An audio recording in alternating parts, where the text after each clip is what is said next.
ABC News. This is Channel 6. My name is Cassie and this is Ron Burgundy. Today we are covering the Japanese Americans.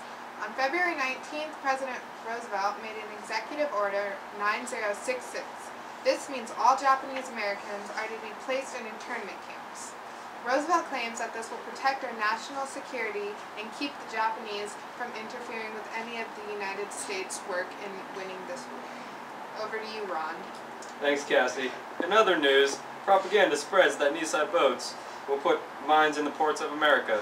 Japanese farmers will poison the food they send to the market with arsenic. American barber shops will offer free shaves for Japs but are not responsible for the accidents. Forcing the Matsui family to relocate from their homes into the Japanese internment camps. Here you go, Topes. Over to my co-anchor, Paimon.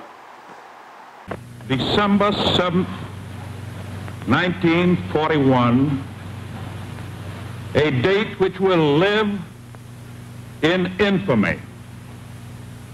The United States of America was suddenly and deliberately attacked by naval and air forces of the Empire of Japan. The United States was at peace with that nation, and at solicitation of Japan, still in conversation with its government and its emperor, looking toward the maintenance of peace in the Pacific. Indeed, 1 hour after Japanese air squadrons had commenced bombing in the American island of Oahu, I'm out in the field right now to talk with a Japanese man about Executive Order 9066 named Mr. Matsui. Mr. Matsui, how do you feel about Executive Order 9066? I do not really know much about the order. I do not know where I'm going, and I do not know what the place is going to be like. Can you tell me if you are a Nissan or a Nissan?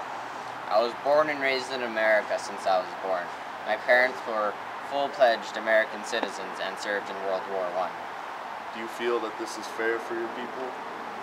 No, this is not fair. We are American citizens. Alright, that's from a Japanese man, and now back to you. Welcome back. We're here with Mr. Nadu, a local barber, and here is Ron with the interview. So, Mr. Nadu, how do you like being a barber?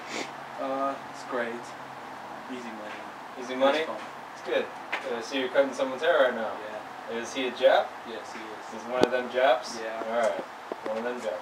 How do you feel about Executive Order 9066? It's great that the government's doing that. It's good. You don't like the Japs? Nope. Nope? You don't like them not one bit?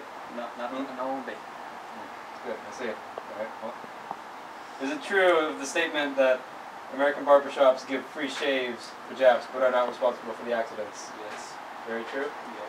Very true. Alright, well, there you have it. There's our interview with local barber.